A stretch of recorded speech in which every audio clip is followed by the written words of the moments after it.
Welcome all to another episode of your favorite podcast. Targo, how you doing today, man? I'm doing fantastic, my dude. How are you? I'm doing good. I got 2 beers I've never tried in front of me.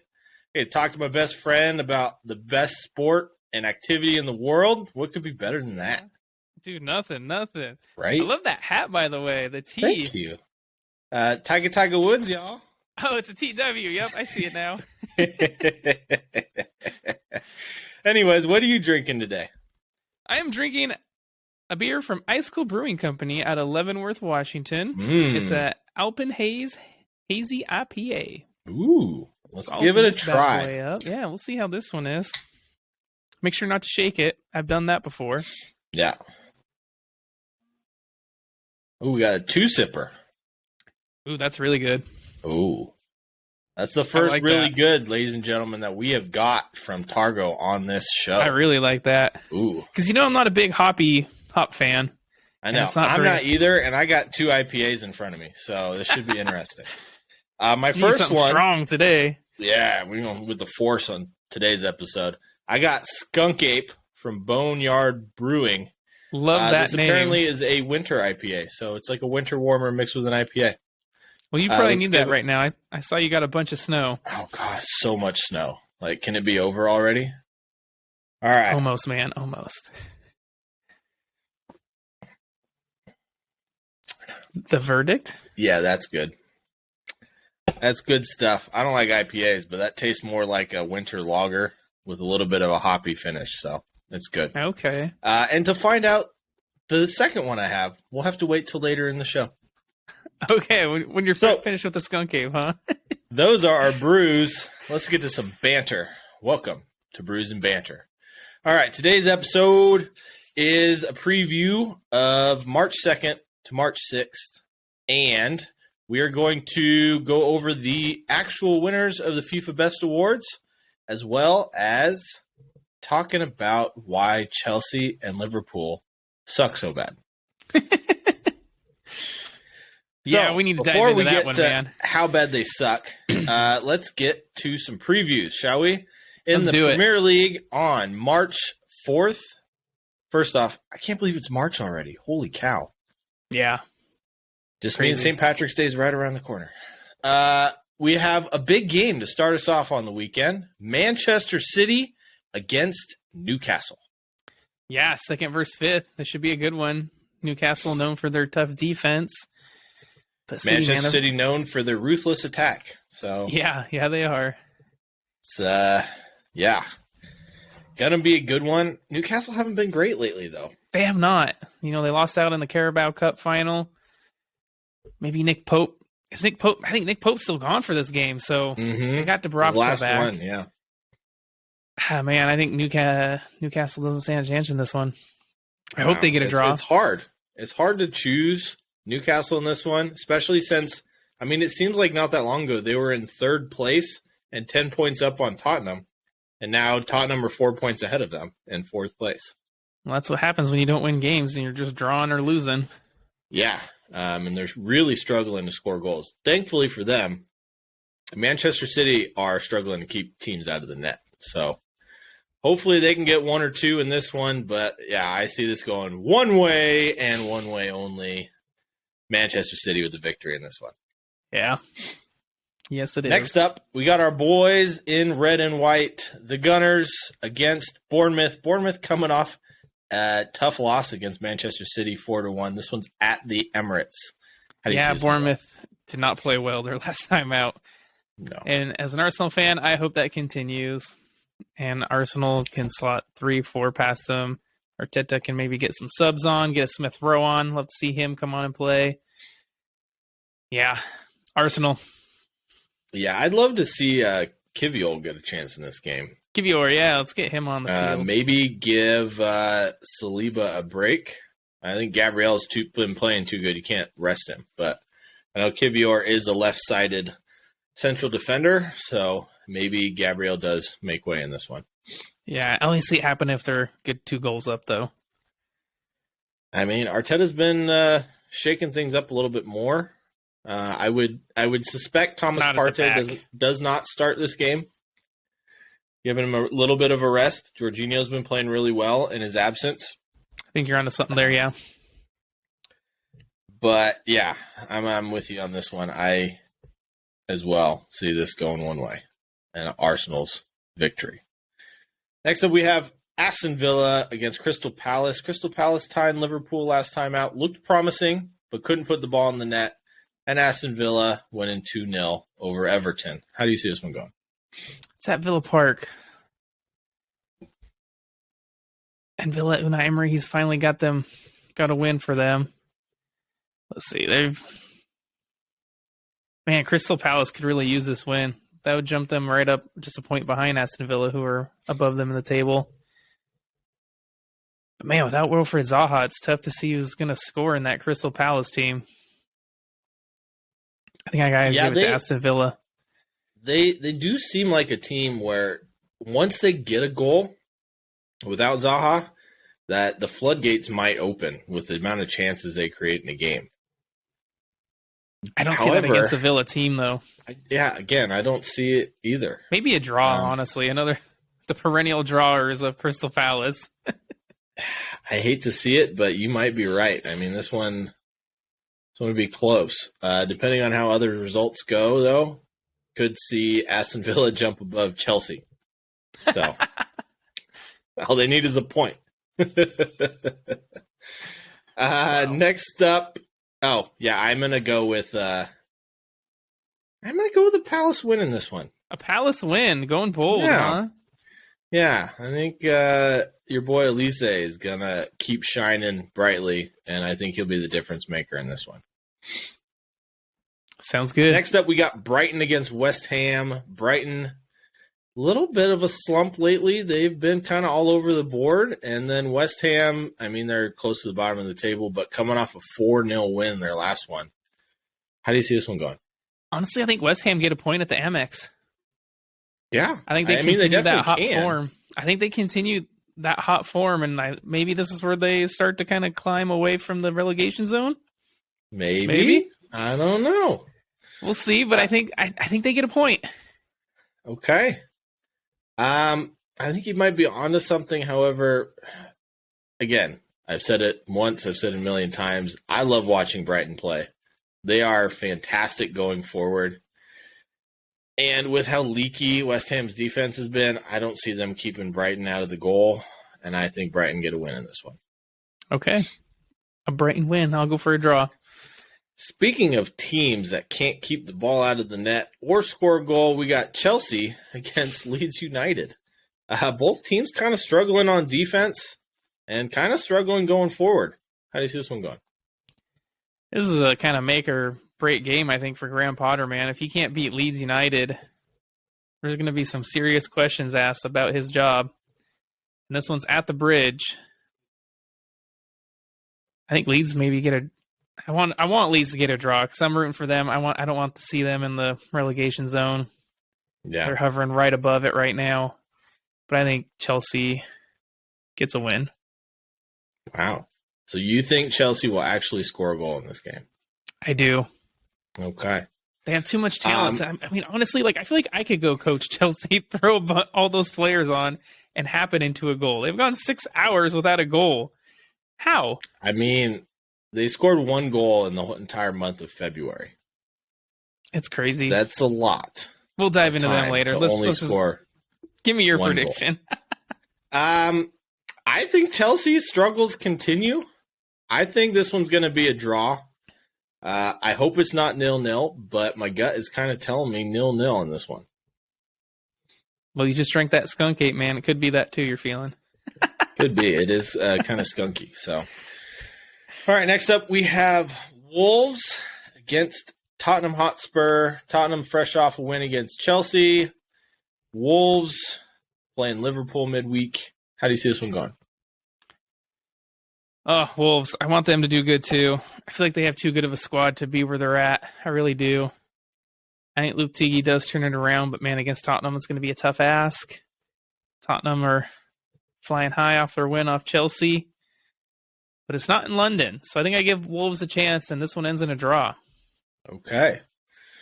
I know this one's at the Molineux. Tottenham struggle away from home this season. They do. They've been scoring quite well at home, but away from home, they're not doing so hot. Wolves, they've been looking better with every single game. Tottenham really haven't. They've just been playing the same. Well, you never know what Tottenham you're going to get, I would say. Or what half they're going to show up. They're hot and cold, man. I'm going to go with Wolves getting a goal early and Tottenham coming back and winning 2-1 in the second half. The second half Tottenham team comeback, huh? Yeah. I think Tottenham are too good going forward, and Wolves haven't shown me enough so far this season to show me that they can overcome that and score enough to beat Tottenham. I will say Wolves struggle to score goals, but their defense looks a lot better with Craig Dawson back there. It took a wonder strike from Solomon to get a goal against them. So that's why I think they'll get a draw. Okay. Next up, we have Southampton against Leicester City. This one could go either way. It's at St. Mary's.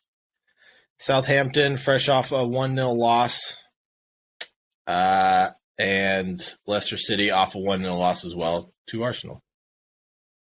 I think Leicester looked the better teams in those games, though. Because I watched Leicester play Arsenal and I watched Southampton play Leeds, and both those losses. So I got to go for Leicester in this one. 3 points going to the Foxes.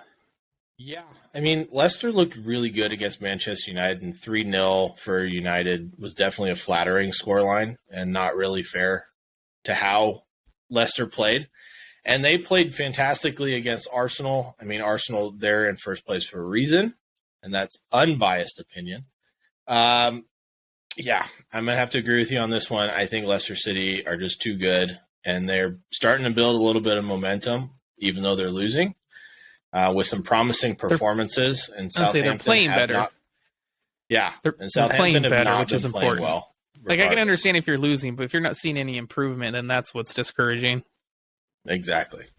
And we're seeing improvement with them. I mean, they kept Arsenal to no shots on goal and a half, which might be the first time all season that's happened. So I'm going to have to give that one to Leicester City. All right. Next up on the 5th, we have Nottingham Forest against Everton. This is going to be a big 6-pointer for Everton. Yeah, that is, man, because they're sitting in 18th place in the relegation zone. If they win this game, they'll just be 2 points behind Nottingham Forest. Yeah, and they have a chance to jump above Leeds, West Ham, and tie Wolves on points. So, depending how other results go, yeah. This is a must-win game for Everton. I mean, if you're Everton Football Club, you look at this fixture, and this is when you have to win. You need 3 points here. It's away from Goodison Park, but they have to win, man. I got to go with Leicester or Everton. They have to win this game. For me, it's all about which Nottingham Forest team shows up. I mean, we saw them draw Manchester City and somehow keep Manchester City out of the net. I don't know how that happened. Luck. After that first goal. That was luck. Let's be honest. A little luck. But they've been, I mean, they got Keylor Navas back there. Felipe was a great signing. It's tough. Because you never know which team is going to show up going And you don't forward. know who's going to score. Like, where are the goals going to come from in this game? Especially from Everton. Yeah. I'm going to go with a draw on this one. You're probably right, but I'm going to go with Everton win. All right. I think that one does have draw written all over it, though. It really does. It really does. And I'll be honest with you, I'm taking the easy route because I can't make a decision. Next up, we have the big game of the weekend, one of the oldest rivalries out there, Liverpool against Manchester United at Anfield. This one is about to be rocking. Huge rivalry, man. This is a huge rivalry. This is going to be a fun game. I don't want to talk too much about it. We're going to do a live stream. We'll have our thoughts on that, so you guys have to check out our live stream for this one. It's going to be fun. This isn't teams we support, so we can be unbiased in this one when we watch it. And give our true thoughts or feelings. Yeah. I'm not going to give my predictions. I know who I want to win. but I won't reveal that until just before the game starts on the live stream. So make sure you go check that out. It will be on our YouTube and Facebook pages, so make sure you go like, subscribe, and hit that bell notification button for those two, as well as check out our TikTok, Instagram, and Redbubble. Help us keep doing this as long as we can. Insert Next plug. up on the 6th, we have Brentford against Fulham, and this is essentially a 6-pointer for the European places. That has a good one. That's a good one there.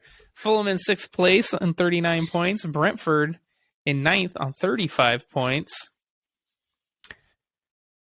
That could be a good one, man. Mm-hmm. Fulham didn't impress me last time out. I'll admit, I don't know. Who did Brentford play last? Great question. They drew their last game. I can see that. Yeah. I think maybe I want to give the edge to Fulham in this one. Yeah. For me, I don't though, know. Brentford are playing really good at home. Yeah, I was going to say, Brentford have been very good at home. And that's why they have to be the favorites for me. Sorry, I'm looking to see who they played, but I don't see it. I think if it wasn't at Brentford's home stadium, I think I would pick the other team. But because it's there, now I'm changing my mind. I think I got to go with Brentford. You can't just change your mind because I said that Brentford were the favorites. Well, I didn't change my mind because of that. I changed it because they're playing at home. Man. I think Brentford have enough in this one. I think it'll be close, though, and it'll be very entertaining. Fulham are exciting going forward, and Brentford are fantastic on the counterattack. I think this one's going to be all down to, does Ivan Toney and Alexander Mitrovic play? I don't know if Mitrovic will be back. Ivan Toney's looking like he'll play. So I think that could be the difference right there. All right, next up, we are going to fly over to Italy in the Serie A on the 3rd. We have Napoli against Lazio. Sorry, champions-elect Napoli against Lazio. Lazio sneaking up into the top 4 places. Yeah, they're only against 4th. They're only a couple. Yeah, they're only a couple points behind Milan. Both Milan teams entering AC. This would be a huge win for Lazio if they can get it. Having said that, red hot Napoli are honestly one of the best teams in Europe right now. Yeah. It's hard to bet against Napoli, man. It's tough. Yeah. How can you bet against them? Especially in Naples. At home. Yeah. It's you can't really bet against them. So I won't. I'll go Napoli. I'm not either. Napoli for me as well in this one. I think the best Lazio can do is a draw. But I don't see that happening either.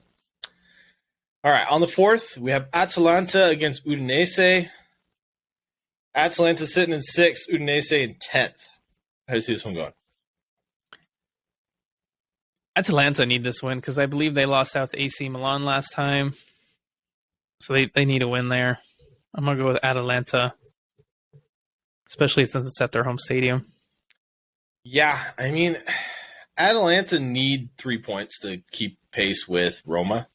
That way they at least have a chance at Champions League places, as well as Lazio. Yeah. Depending on, the Napoli-Lazio result, I mean, Atalanta could go 1 point behind Champions League places. I also am going to have to go with Atalanta on this one. Next up, we have Fiorentina against AC Milan. This one in Florence. How do you see it going? Fiorentina, man, they're in 12th place on 28 points, and AC Milan are in 2nd, 47 points. And AC Milan did impress me last time out against Atalanta. I thought they looked real good. They got Zlatan back, the man. The man, the myth, the legend. Yep. So I'm gonna go with himself. I'm gonna go with AC Milan in this one. Picking the favorites. AC Milan, they're definitely favorites in this one, and probably multiple goal favorites. They're inconsistent lately, though. They are inconsistent. Yep, I'll give you that. And I mean, Fiorentina's not doing great this season. So I think no matter what AC Milan team shows up, I still think they win this game. I do too. They've won 3 on the bounce in Serie A, and then obviously they beat Tottenham in the Champions League, so they're kind of riding a good wave here. Yeah, they're definitely doing well, and they need that form to continue once they have to go over to Tottenham Stadium for the second leg of that Champions League tie. Next up on the 5th, we have Inter against Lecce. Inter and AC Milan are battling it out for second place right now, tied on points. Inter up only on goal differential. And Lecce sitting 15th on 27 points. How do you see this one going? Man, it's tough to figure out what Inter Milan's going to do. It really is. They lost their last game out. They played terrible. Lukaku looked awful. But then in the Champions League, they play Porto, and Lukaku comes on and is a game changer. I mean, I'll give them credit. The field they played on looked like a Sunday League pitch that we used to play on. Yeah, looked like the pitch for Aquaman. Yeah. There's so much water on that There's damn so much field. water. So I can only imagine that this being at the San Siro, it's not going to look like that, I would expect. Yeah, I'm going to go for Inter on this one. I think they got enough quality and a solid pitch to be able to fall back on, and they will beat Lecce, who are not doing very well this season. No, Lecce are not doing very well. I think you're right. I think that was kind of a wake-up call for Inter Milan, and they get back to winning ways. All right. Next up, we have the game that everybody cares about because it's a big one. AS Roma against Juventus. AS Roma trying to get up into the Champions League places, depending on how Lazio does against Napoli. And Juve looking to make up some ground on Atalanta. I mean, they're 8 points back of AS Roma. This could be a huge win for them. Oh, it would be a huge win. They definitely need to win this game. They need to claw back points, for one. And this is a chance to take points away from a team that's ahead of them. And that's a big opportunity right there for Juve. So they definitely need to win this game. But it's in Rome. And I told you, man, Roma in Rome, tough to beat. Yeah, win in Rome. Win in Rome. Do as the Romans do. They win soccer games. That's what they do. Yeah. This one's tough for me. Juventus, I mean, having 15 points deducted and still making European places, how impressive would that be after talking about how crappy they had it at the beginning of the season? That'd be very impressive. Yeah, I don't know if they'll do it. They're a ways off. Yeah. They got some points to make up. You know, but this could be a huge 3 points to close that gap. I almost want to say 10 points is a little too big of a mountain to climb. Yeah. To claw back in. I mean, there's still 14 games left. It's possible. Oh, it's Especially definitely the way Serie A has been possible. going this season. It's kind of all over the place, except for You really Napoli. don't know who's going to win on some of these games, do you? No. You don't know which team's going to show up either. So, I'm going to go with the Juventus win in this one. I'm kind of feeling that too. Like that's what my gut's telling me.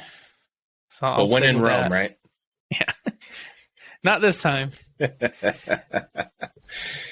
So who are you picking? I'm picking Juve. Okay. Well, stop agreeing with me.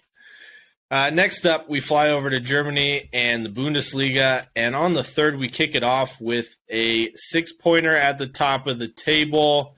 We got second place tied for first on points. Borussia Dortmund against fourth place RB Leipzig, who are 1 point behind Union Berlin, who are in third place. This one, honestly, could go any direction. It really could.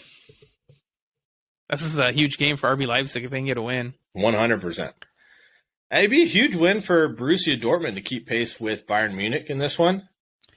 Because and to put some distance between them and third and fourth place. Yeah, Bayern Munich plays Stuttgart later on, and you expect Bayern to get a win there. So I'm going to go for Dortmund in this game. They need this win, I think, to keep pace with Bayern Munich. It's in Dortmund, so I'm going with Borussia Dortmund in this one. Yeah, that yellow wall is tough tough to get by. That's a fantastic stadium. If anyone ever has a chance to go there, Whoever man. was the architect of that did a brilliant job. However, my choice, I'm going to have to pick the spoilers in this one. I love RB Leipzig. They got Christopher Nkunku back. I think he makes a difference. All right, I think Dortmund, man, they're in red hot form this year. Well, you'll have to wait to the next episode to see which one of us says, I told you so. Next up on the 4th, we got Union Berlin against Cologne. How do you see this one going? Union Berlin in 3rd. Cologne, where are they sitting at? 12th. 12th. Union Berlin have been playing good, man. I've been pretty impressed by them. I know they got spanked by Bayern, but they looked good in the Champions League. Or not Champions League, Europa League. So I'm going with Union Berlin. Okay. I don't see any way that this goes any other way than one way. And one way only. One way only. A lot of words to get to my point. Union Berlin. I got there for you. One. Cologne have not been good lately. They've been losing games left and right. Lost their Union last Berlin two, are yeah. Cinderella story of the season. Let the good times continue. Next up, we have Borussia Mönchengladbach against Freiburg. Mönchengladbach have a solid squad, and Freiburg has been struggling of late. How do you see this one going? Yeah, so Freiburg's in 5th on 41 points. Mönchengladbach's in 10th on 29 points. It's tough not to say Freiburg. They're obviously the favorites on paper, but they drew their last game. Mönchengladbach lost their last game. Man, Wait, let me guess. Hold on. You're going for a draw. I was honestly thinking for the upset, Mönchengladbach. Well, I'm just projecting outward what my choice was, and I'm going to pick a draw. Okay. I don't see anything between these two teams. Both teams aren't on great form. However, a win for either squad would be huge for the momentum going forward. And Freiburg definitely need it. Freiburg's not in terrible form. They drew their last game, and then they got 2 wins before that. But since the new year, I would say their form's been inconsistent. Yeah, that's pretty much what I'm talking about. Yeah, I'm going to go with a draw on this one. Next up, we have Stuttgart against Bayern Munich. I'm not even going to ask you how you think this is going because you already said, and it's going to go one way and one way only, Bayern Munich. I'm going to go with probably 3 or 4 goals in this one. Probably. I hope Sadio Mane gets a goal. I want to see him get back to scoring. Yeah, I hope to see him do the same. All right, on the 5th, we got Bayer Leverkusen against Hertha Berlin. Hertha Berlin's in 14th. Leverkusen desperately need a win here because they're in 11th. They have way too good of a squad to be sitting in 11th. I know, right? Maybe with Florian Wirtz back, they'll get the win here. I think they will. I do too. It's hard to pick them, or hard not to pick them in this one. Hertha Berlin, they're not doing great. They have 5 wins, 5 draws, and 12 losses this season. So, Leverkusen need the win desperately. I think they'll pull it out. Next up, we have Wolfsburg against Eintracht Frankfurt. Frankfurt coming off a rough loss midweek. I guess that would be a week ago, wouldn't it? Yeah, last week. Yeah, last week, not midweek. Yeah, Wolfsburg are sitting in 7th, Frankfurt in 6th. However, Frankfurt are 5 points up on Wolfsburg. So, how do you see this one going? I think they're also pretty close in their stats, man. Mm-hmm. Like even their goal differential is 11 and 12. Wolfsburg's been scoring a lot of goals since the new year. Yeah. They got a couple of 3-0 and 4-0 wins. So they definitely score goals. I don't know on that one, man. That one, flip a coin, honestly. I don't have one handy, sorry. If you're making me pick, I'll go Frankfurt. All right. Just to be different, I'm going to go with Wolfsburg. They are at home, and I think they have the firepower to win this one. I'm not sure. Is Kolomwani suspended for this one? No. It's just in Europe for next season, I guess, if they make it there. Yeah, I'm going to go with Wolfsburg in this one. All right. That's all I got to say about that. Alrighty then. However, it's time to open another beer. Oh, beer number 2. What was this one called again? It's Hop Venom. It's double IPA from Boneyard Brewing. My buddy Andy gave me this one. It's 9%, so we're about to have some fun. Ooh, spicy. So, I don't like IPAs, and this is a double IPA. So either I'm going to love it, or you guys are going to see me take a couple sips and then chug it. So this should be interesting. Wow. That is strong. Bite you in the ass a little bit, but it's not terrible. Not terrible? Not terrible. Unlike you, my reactions aren't on my face. Maybe it's the beard covering it up. I don't know. Ask me again a little later what I think of this. I'll wait till like your 3rd or 4th sip. Yeah. Ask me around the FIFA BEST Awards, and we'll see if it's a good beer or not. So, okay. Targo, let's fly over to Spain. What's happening in La Liga? La Liga, man. We got Atletico Madrid versus Sevilla. Ooh. The guys you picked to win the Europa League. Again, I said... Second, if Arsenal don't win. Thank you. Yeah. Thank you. Get it right. I'm starting to remember. 150th time. Anyway, Atletico Madrid, they're sitting in 4th place on 42 points. Sevilla are in 14th on 25 points. No, I had to look for them. I think Atletico, man, get the win on this one. They've been in pretty good form. They got a draw against Madrid in the Madrid derby last time out with a man sent off. And Griezmann's been in awesome form. So I'm going with Atletico Madrid on this one. Yeah, Sevilla's struggles in La Liga have been worrying, and I think they do continue in this one. I just don't see any way that Atletico Madrid loses this one because of the form of their forwards. I mean, Griezmann's been on fire. Even Memphis has been doing pretty good. So, yeah. Atletico Madrid for me in this one. And that game is on the 4th of March for anyone who wants to check it out. I believe the Liga games are on ESPN Plus. Yes, sir. And on the 5th, we have Barcelona against Valencia. So Barcelona, they're sitting pretty in 1st place. Valencia sitting ugly in 18th place. Yeah. They got to win their last time out. This was their first win in 5 games. And it was a big one. It was against Real Sociedad. Yeah, that's a huge one. But not to mention, Barcelona off a shock loss as well. Yeah, to Almeria. Yeah. Having said that, I see this going one way and one way only. Barcelona!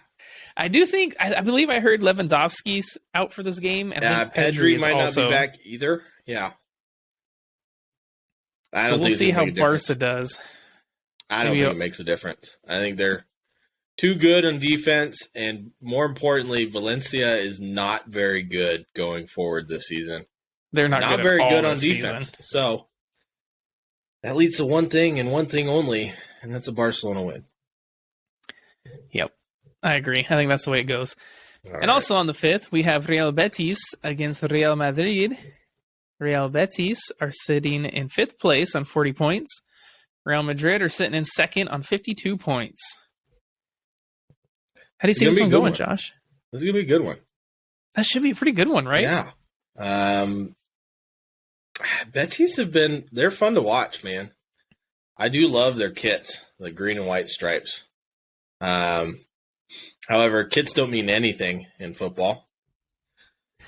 Just look at Tottenham. I mean, they have one of the ugliest away jerseys I've ever seen. Which one? The navy blue with the neon yellow accents is so ugly. I said, dig at Tottenham like natural. I don't know, man. Those Brentford polka dot ones are pretty bad. Yeah, the paint splatter ones? They're polka dots. They're not paint splatter. They're supposed to be paint splatter. It's polka dot. They're round circles. That would explain a lot.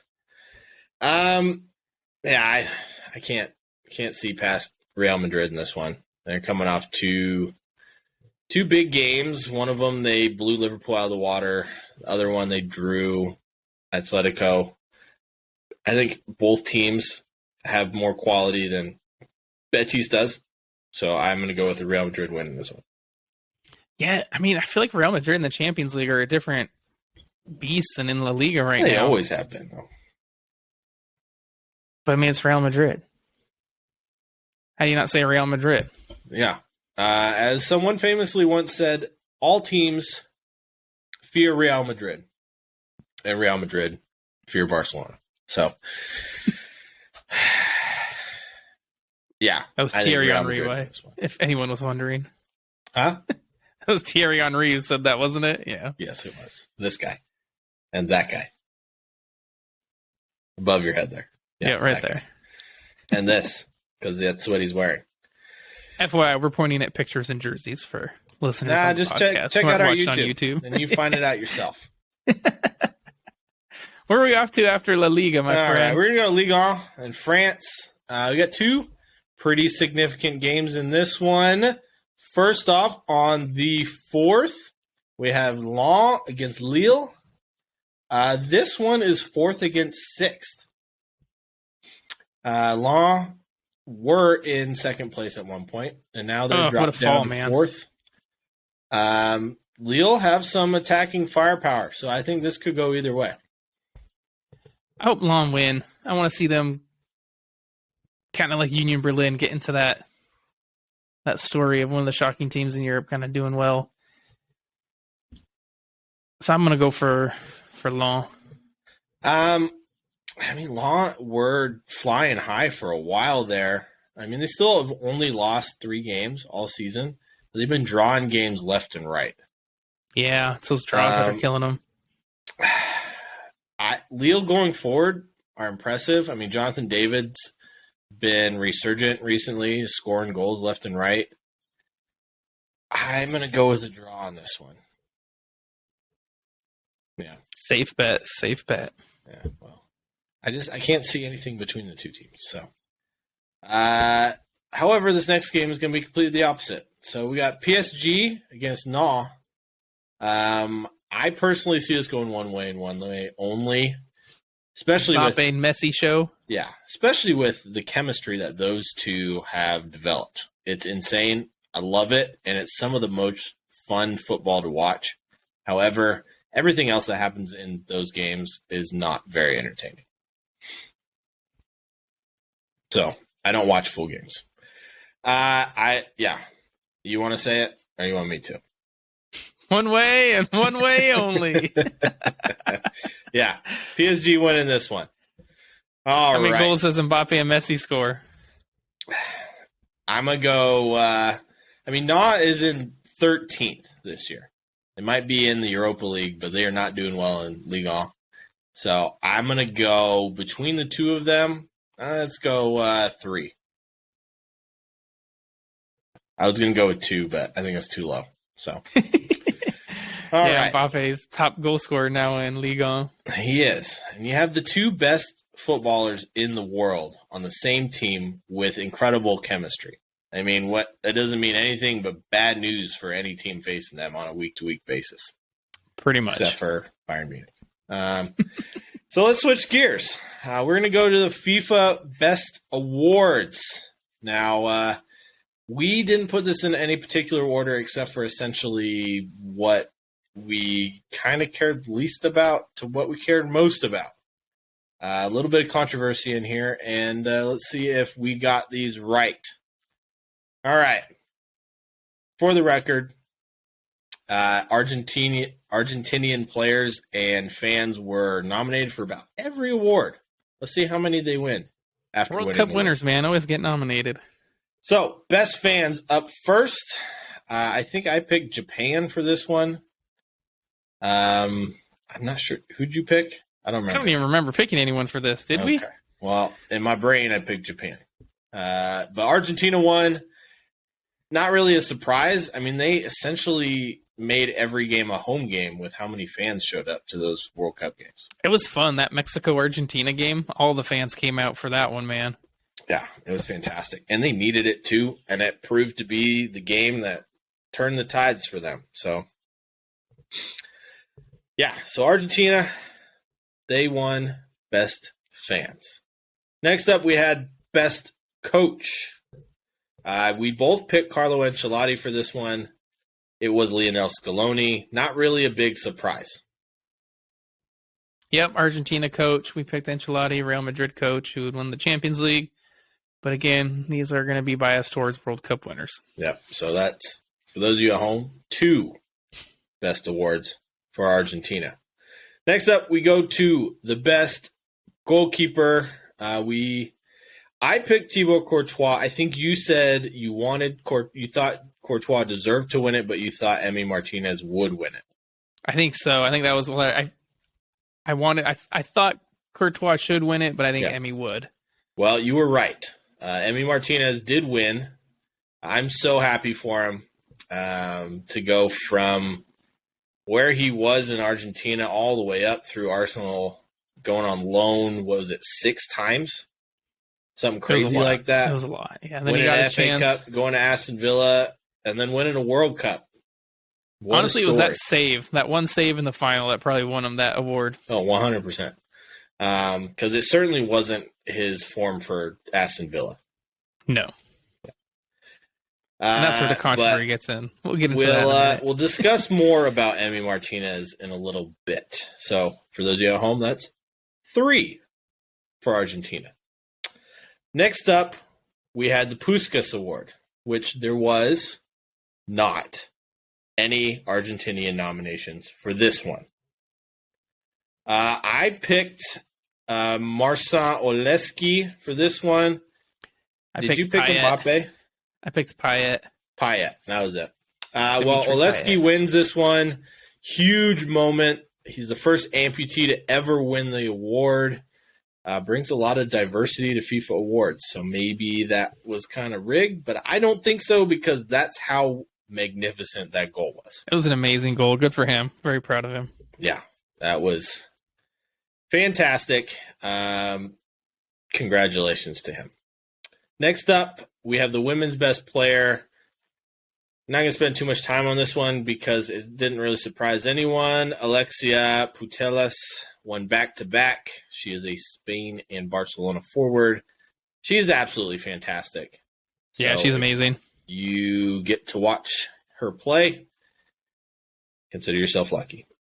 Next up, and this is the big one, we had the men's best player. I mean, we thought this was going one way and one way only. We all knew Lionel Messi was going to win this one. He did, which for the men's was a clean sweep for Argentina. Surprise, surprise. Any thoughts about that one? We knew he was going to win it. I mean, off of his performance in the World Cup. So it's not a surprise. No. It's what we called, what we expected. Yeah. And I mean, next up is the Ballon d'Or for him. I don't think it's really going to be much of a competition, but I was surprised to see some of the ways that the votes went for other captains and other teams. So it could be anyone's game at this point. So next up, we have the controversial one, which is the men's best 11 with a very interesting formation out here looking like Manchester City. So they decided to do a 3-3-4. That's wild. What a weird formation. The only team I've ever seen do that is Manchester City. Yeah, they did one recently. Yeah. And then the next most interesting thing was who they picked for goalie. With, let me remind you, Emi Martinez winning best goalie, but none other than Thibaut Courtois got into the men's best 11. Very interesting. Yeah. Doesn't make any sense to me. You would think the person who wins the best goalie award would get into the best 11. All right. Defense, we had 3. So on the right, we had Ashraf Hakimi. No, I think that was well deserved. There. Yeah. Center back, we had Virgil van Dijk. Thoughts? Little surprising off of his current form, but obviously this is for 2022. I mean, I guess who else do you put back there? Yeah. Yeah, the argument can be made probably for Ruben Diaz. I think I had to go with Van Dijk over Diaz. And he did win more trophies. So, next up on left back, speaking of Manchester City, we have João Cancelo. I right thought back this at was a left bit back. of a surprise. Yeah, why not Alphonso Davies or Theo Hernandez. yeah, one of those Yeah. left backs. Interesting.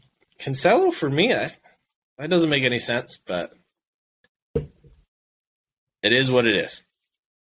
Next up, we go to center mids. None of these were surprising, so I'm just going to go through them. We had Kevin De Bruyne, Casemiro, and Luka Modric. All deserve to be in there. No argument for me. Nope. And then we go to our front four. A little bit more of the same here. Nothing surprised me in this one. Lionel Messi, Karim Benzema, Erling Haaland, and Kylian Mbappe. So do you think Benzema should have been in there and maybe... Honestly, I think they could have took Benzema out and added another midfielder. Could have. But how do you look past Benzema not being in the squad? Didn't do anything at the World Cup. Especially the year he had last year. So, it's FIFA BEST Awards. Let us know who you thought should have been in here. Maybe there's names we're forgetting. That happens quite regularly. So, there's a lot of players. Yeah, a lot of players. Hard And to we keep drink up a on lot. all of them. But maybe you guys have some better ideas than maybe Karim Benzema, maybe an Erling Haaland, maybe better than one of the midfielders, maybe better than Virgil van Dijk. I don't know. So, speaking of Virgil van Dijk, we are going to switch gears and Targo, let's go over why Chelsea and Liverpool suck so bad this season. So who should we start with? Before we get started, I will give Liverpool a little bit of credit. They at least have a fighting chance of making it into the Champions League this season. So why don't we start with them? So they suck the least. They suck the least. Okay. So that way you can rant a little bit more about the struggling Chelsea. Okay. So we got Liverpool, 23 games in. They've won 10, drawn 6, lost 7. They've let in more goals than they did all of last season already. More losses than the last 2 seasons, I'm pretty sure. Yeah, already. That is also true. And they're on 36 points. They are 9 points out of 4th place with 2 games in hand. So it's definitely, obviously, possible for them to get into Champions League. I think they'll get close. I don't know if they'll quite do it.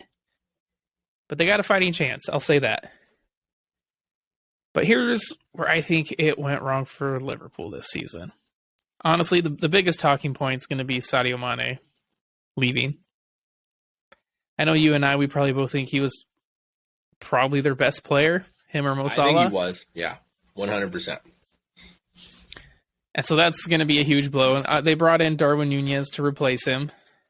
They spent a lot of money on Darwin Nunez. Close to, 100 million euros, something like that. But that's all they got. And then this January, they got Cody Gakpo. Kind of out of necessity because Luis Diaz has been out injured quite a bit. And Roberto Firmino's not in the best form. And I think that's the second talking point. They haven't signed any really new players, especially to that midfield, an aging midfield out of form. And so there's number 1 and 2. Sadio Mane leaving. No real signings except for 2 this past year. And then form. That's the number 3 thing, man. Virgil van Dijk has not been in good form. Trent Alexander-Arnold has been in terrible form defensively. Terrible form. Alisson, you could say, is not up to Alisson's standards. I mean, Fabinho looks terrible, man. I wouldn't be surprised if they try to sell him here this summer. Yeah. Henderson's aging. I mean, Naby Keita was always a bench player. Darwin Nunez, I will say, has done all right. You expect him to probably do a little bit better for the amount of money they paid for him. but I would say he's done all right. I would say that his finishing has been poor, but he is getting himself in a lot of really good attacking situations and very good positioning going forward. So that part is promising. Yeah, I mean, you got to imagine he's going to start finishing some of these chances, and you'll see his numbers really go up. Mm-hmm. But honestly, also a player that we're not used to the standards that we've seen in the past is Mo Salah, man. Mohamed Salah, he used to strike fear in defenders. Now it's almost like he's just a walkabout. He's out there on a walkabout, just kind of doing his thing. Don't really see a lot of intensity from him. You know, you used to seeing him drive at defenders, having those quick feet in the box, curling a shot around a goalie. Now you see him, defenders getting a toe on the ball or his shots going right at the goalie. And so for me, those are the three things why Liverpool probably aren't doing the best this season is Sadio Mane, loss of him, no signings really especially in that midfield, and then just players out of form. Okay. About Mo Salah on that note, I think your first point is the biggest reason why his form has struggled this season. And Sadio Mane leaving, because with the strike partnership they had, they were interchangeable, right? They were all over the pitch. Now he's stuck out on the right-hand side, doesn't really move from there. It's not as dynamic. So I would argue he played quite a bit on that right-hand side when Sadio Mane was there. They were a lot more interchangeable, I will say that. They're getting back there with Klopp putting Gakpo up front and Nunez out on the left, but that takes time they don't really necessarily have. So my three, I'm going to go in a different direction, but also the same. I know you mentioned Darwin Nunez and Cody Gakpo as their only signings. Both are in attack. I mean, they needed to replace Sadio Mane, but they had Luis Diaz, and he's been hurt. I think their real problem is their aging midfield. Because they're getting older, I mean, not a single one of them, except for the new guy, I think it's pronounced Besic. Besic, yeah, something like that. And he's not a natural midfielder. Yeah, I think he's a natural midfielder, but he's young, doesn't have a lot of experience. And that was obviously put on display against Real Madrid. Yeah. But they have an aging Jordan Henderson, an aging Fabinho, who looks like a shadow of himself this season. Oxlade-Chamberlain, who I, sometimes forget even plays anymore. James Milner, who's like 100 years old. But probably the fittest one. Oh, 100%. Thiago's been injured. Thiago's been hurt most of the season. So between injuries and their aging midfield, teams just run right through them once they get the ball. Even as a defender, in form or out of form, it's hard to keep teams out of the net if your midfield doesn't do anything. So, first one is their aging midfield. Kind of linked to that for my second one is that they spent all of their money on attackers. I mean, 100 mil euro for Darwin Nunez essentially wiped them out for having any money for midfielders. Was that the right choice for a transfer? I mean, I know Darwin Nunez is very, very promising, and in the next 5 years could be the best striker in the world. Could be. Next to Erling Haaland. Time will tell on that one. But was Cody Gakpo the right decision in January? No. I don't think They needed a midfielder, man. Yeah, they needed a midfielder desperately. And for 40 mil, you almost have your pick of the litter. And then losing Giorgio Wijnaldum was a huge blow. Yeah, letting a couple him years go ago, on they free never to replaced PSG, him. and ever since then he's been on loan. Went to AS Roma, and now I think he's in Turkey. So why not keep a hold of him and give him a short-term contract? Yes, he's still old, but he was fantastic in that midfield. And then lastly, it's got to be injuries. It's got to be. An injury we forgot to mention was Diogo Jota. Yeah. And to that credit, do you really need Cody Gakpo if you have a healthy Diogo Jota And Luis Diaz? Yeah, no, you don't. Not at all. So maybe Gakpo was more of a panic buy, but yeah, I mean, almost every single player on the team has been hurt at some point this season. Some out longer than others, and Diaz and Jota, and Virgil van Dijk was even out for a month. So it's hard to get good form going when a lot of your best players have been out for an extended period of time.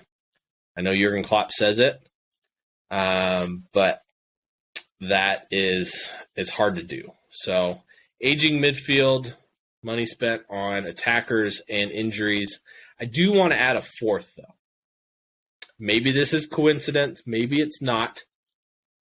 The Jurgen Klopp 7-year curse. Every team he's been at, the team has crumbled, and he's left after the 7th year. This is his 7th year at Liverpool. He says he wants to stay and rebuild.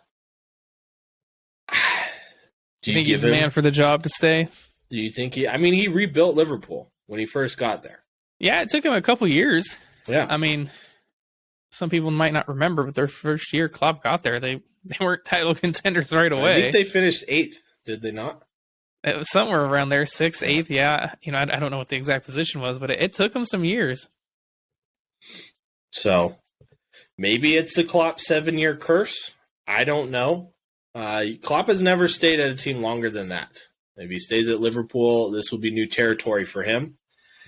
Does he do better? Does he go on a second rebuild? You're right. It was 8th place. Sorry to interrupt. Oh, well, thank you. Glad I could remember that. It's kind of a shot in the dark, I'll be honest. Does Jurgen Klopp have it in him to rebuild a second time? Do the Liverpool owners in that Fenway ownership group give him the money he needs to do that? Because we're talking hundreds of millions of pounds to be able to do that.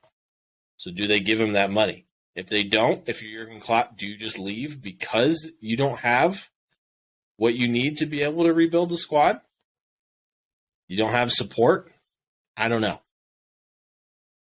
Yeah, that's tough. That's a tough one right there. Because I think Klopp is the right coach if he has the resources. But does Liverpool have the resources to give him to be able to rebuild this team? I think they do have the resources. I mean, they're one of the most profitable clubs in the world. However, do that Fenway ownership group want to give him the money? And that one is a tough ask. Because they haven't been known to give him that money, except for when they first bought the team. So, time will tell on that one. But they have spent quite a money. Like, they spent quite a bit of money on Virgil van Dijk, Alisson. Yeah, I mean, they've spent over $2 billion since Klopp got there. Yes. I don't think it's been that much. It has been in the last 7 years. Yes. But yeah, they've spent some money. So that's kind of what's going on with Liverpool. I do think they'll get, like I said, they'll for sure, I think, be in their Europa League. I think they can get up to Europa League spot. Champions League will be tough. It's possible, but they'll need to win a lot of games here and kind of turn some of this form around. They need to make Anfield a fortress again for sure. Yeah. I know the fans want to. It's going to be dependent on the play on the field. So let's move on to Chelsea. Now, I know there's a million ways we could poke this bear, but where do we start? I guess we're sitting in 10th. They have more losses than they have wins, almost as many draws as they have wins. Closer to the relegation zone than the Champions League spot. Yeah. 14 points from Champions League and 10 points from the relegation zone. For the first time in as long as I can remember, they have a negative goal difference. They have scored, I think it was 11 goals total since October. I think that's they have the least amount of goals in the past 11 games, which is worse out of any club. They scored 1 goal in February. what's going on with Chelsea? There's a lot going on at Chelsea, man. It's a group of players and not a team at this point. Let's be honest. They're really good players, but they're not a team. No. I think one of the issues we're obviously going to have to look at, besides injuries, they had their injuries there for a while. You know, they're going to have to deal with another one. Thiago Silva is going to be out for some time. But, I mean, they had Raheem Sterling, Reece James, Edward Mendy, Ben Chilwell. I mean, all these players, Mason Mount, whoever else was injured. They had a lot. N'Golo Kante. So injuries, I would say, were the start of this downfall. But you've seen some of these players come back. The Reece James, Chilwell, Sterling.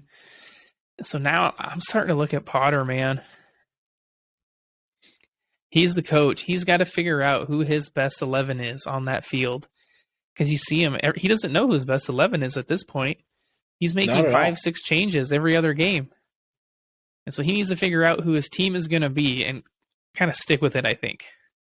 And that will help him hopefully put together some wins, get some goals. Because, I mean, you look at the talent on the field, there should be goals in there. They should not go 6 hours without scoring a goal. You think there'd be an accidental goal after 6 hours, a cross whipped in and a defender makes a mistake or something like that. 100%. I mean, with Kai Havertz, Raheem Sterling, they have an Aubameyang. They have Mason Mount, Milo Mudryk, Enzo Fernandez. I can keep going.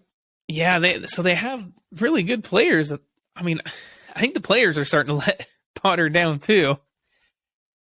You know, I think they should give him some time. I do. Because, I mean, I don't know who you bring in at this time. I guess my question would be, if they brought in Zidane tomorrow, would that make a difference?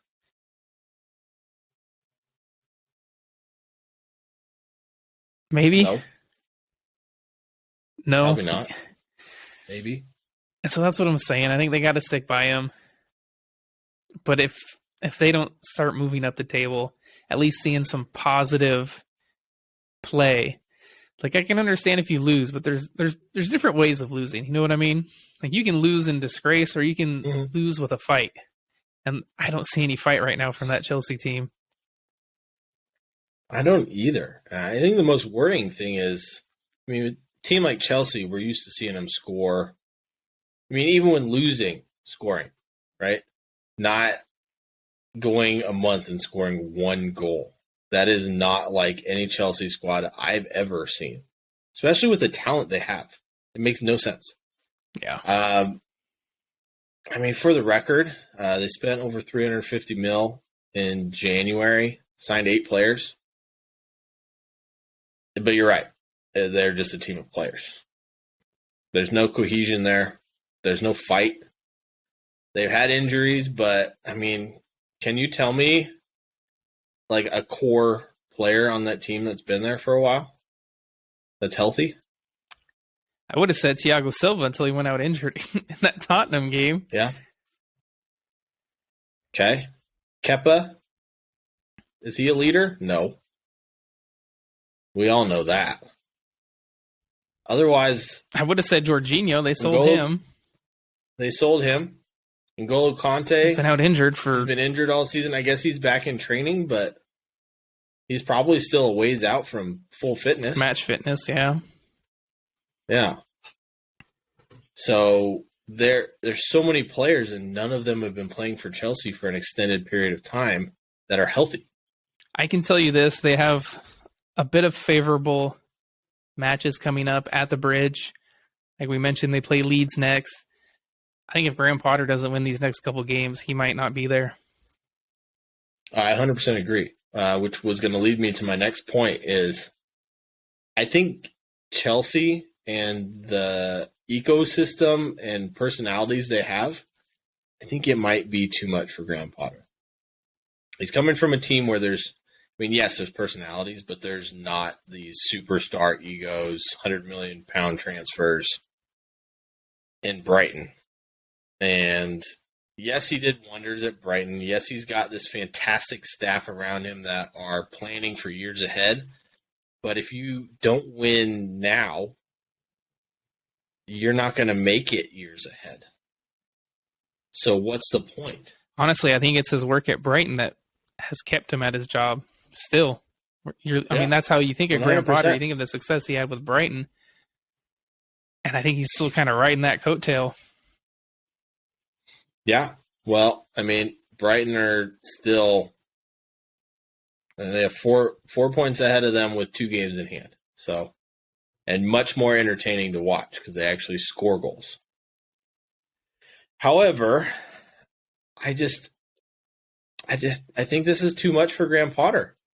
And at what point do you not stick by him anymore? I think they'll probably see out the season with him because honestly, you're going to have to pay rumored to be 50 mil to get rid of him before the summer. And what coaches are available that you would take besides Thomas Tuchel? Yeah, I don't know what coaches they would be able to get. I guess kind of, like I said, I think they should keep him for, the reasons you had mentioned. But if they did fire him, does Chelsea get a new manager bounce or their heads in the locker room go up? Like I said, if a Zidane came in, do they start listening a little bit better knowing that they're listening to a Zinedine Zidane versus a Graham Potter? I think that, yes, they would because they all would respect Zinedine Zidane. Graham Potter reminds me a lot of Mikel Arteta, but with more egos in his dressing room and more money to spend and used it all at once. Do you think Graham Potter actually wanted the players that Chelsea bought, or was that Todd Bowley? I would go with that probably about 50-50. I could see Graham Potter wanting Mihajlo Mudryk. I don't know if he wanted João Felix. A lot of those younger players that they bought, yeah, I could see it. It just fits right into Graham Potter's MO. But Aubameyang, definitely not. But I guess that's left over from Tuchel bought him. Just like Arteta. Arteta inherited a squad that was, quite frankly, shit. With a bunch of players that just wanted to collect a paycheck and had no passion or drive on the field. And so I see a very similar situation with Potter, but I don't see the personality in Graham Potter that Arteta has. And so that's what I was going to kind of allude to is a lot of people are comparing Potter to Arteta and saying, give him time. Look how it worked for Arteta. But kind of what happened with Arteta, man, is that documentary, that Amazon documentary, and you could see the fire in Arteta. Do you see that same fire in Graham Potter? No way in hell. And so that's kind of what I don't. Yeah, I'm on the. Yeah. I mean, for those of you listening to this, the best example I could give you is just watch their press conferences side by side. Arteta's press conferences, Graham Potter's. Graham Potter has next to no personality.